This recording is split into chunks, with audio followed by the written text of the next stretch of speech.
Hi everyone. Today let's discuss print function. 10 types of functions ఉన్నాయి. First function వచ్చేసి simple function. మీరు అనుకున్న function like print of మనకి ఏ వర్డ్ కావాలో వర్డ్ పాస్ చేయడం, that is simple function. So next నేను ఒక వేరియబుల్ కాల్ చేయాలనుకుంటున్నా. Variable calling is second function. Like నేను నా నేమ్ ఇచ్చా, నేమ్ ఈజ్ ఈక్వల్స్ టు అని, name is equals to double quotes Praveena అని ఇచ్చా. వెన్ ఐ కాల్ ప్రవీణ అని కాల్ చేస్తాను, నేమ్ అని కాల్ చేస్తాను. ఎస్, నేమ్ అని కాల్ చేస్తా. ఎప్పుడైతే నేను నేమ్ అనేది కాల్ చేస్తున్నానో it is output how it is showing is Praveena, not in name. Okay, next multiple values call. Multiple ఎలా కాల్ చేస్తాం మనం? సింపుల్. మల్టిపుల్ కాల్ అంటే నేను ఒక షాప్కి వెళ్ళి ఒక 4 ఐటమ్స్ తీసుకున్నా.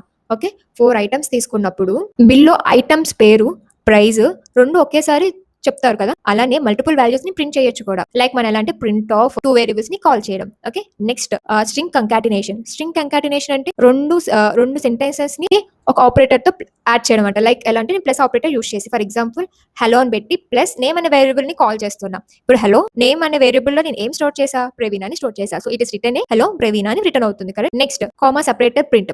కామా సెపరేటర్ ప్రింట్ అంటే సింపుల్ గా చెప్పాలంటే అనౌన్స్మెంట్ లో వర్డ్స్ మధ్య స్పేస్ రావడం అనమాట.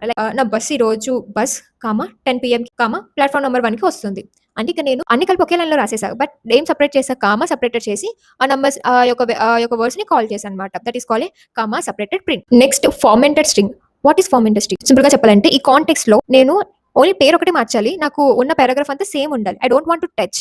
Okay, so in the place I want to change అన్నప్పుడు నేను ఏం చేస్తానంటే కర్లీ బ్రేసెస్ లో నేమ్ అని పాస్ చేస్తా. సో హియర్ వాట్ హ్యాపెన్, ఇప్పుడు నేను ప్రవీణ ప్లేస్ లో వీణా పాస్ చేయొచ్చు. లేదు వీణా ప్లేస్ వీణా కాకుండా ప్రసన్నను, పద్మను, సో అండ్ సో నేమ్స్ ని కాల్ చేయొచ్చు. కరెక్ట్.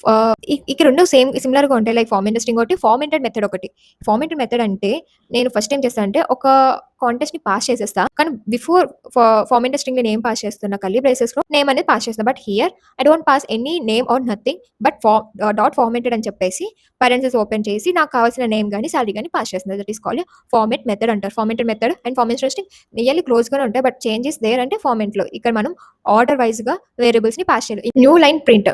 న్యూ లైన్ ప్రింట్ అంటే బేసిక్ గా అడ్రస్ మనం ఎప్పుడైనా మీరు గమనించినైతే అడ్రస్ బాక్సెస్ ఉంటాయి కదా, అడ్రస్ ఫిల్ చేసేది. అడ్రస్ రాయడంలో నెక్స్ట్ లైన్ కి వెళ్తాం. కరెక్ట్. సో ఇప్పుడు నేను ప్రింట్ నేమ్ ఇస్తా, సెమికాల్ ఇచ్చి నేను కాల్ చేస్తా. ప్రింట్ హైదరాబాద్ ఇచ్చి హైదరాబాద్ కాల్ చేస్తా. సో ఒకదాంతో ఒకటి వచ్చింది, కానీ నేను హైఫెన్ పెట్టి కూడా ఈ రెండు కలిపి ఒకే దగ్గర రాయొచ్చు. That is called new line print అంటారు. Next and operate. బేసిక్ గా చెప్పాలంటే నేను 2 ప్రింట్స్ రాసా. Okay, first print, second print. నాకు ఈ రెండు కలిపి ఒకేసారి రావాలి, కానీ ఎండింగ్ లో ఏం రావాలంటే నేను end is equals to some characters లేదా dot dot or special character pass చేసుకుంటా. That is called and operator. So what is the final output అంటే లోడింగ్ డన్ అండ్ లో డాట్ డాట్ అని వస్తుంది. సెపరేటర్. నేను డేట్ ని పాస్ చేసా, but separated by slash అనో లేదంటే హ్యాష్ అని ఇచ్చా. స్లాష్ అని ఇచ్చా. ఓకే, స్లాష్ అని ఇచ్చినప్పుడు ఇట్స్ రిటర్న్ లైక్ 2/1/2026 అని నాకు రిటర్న్ ఇస్తుంది.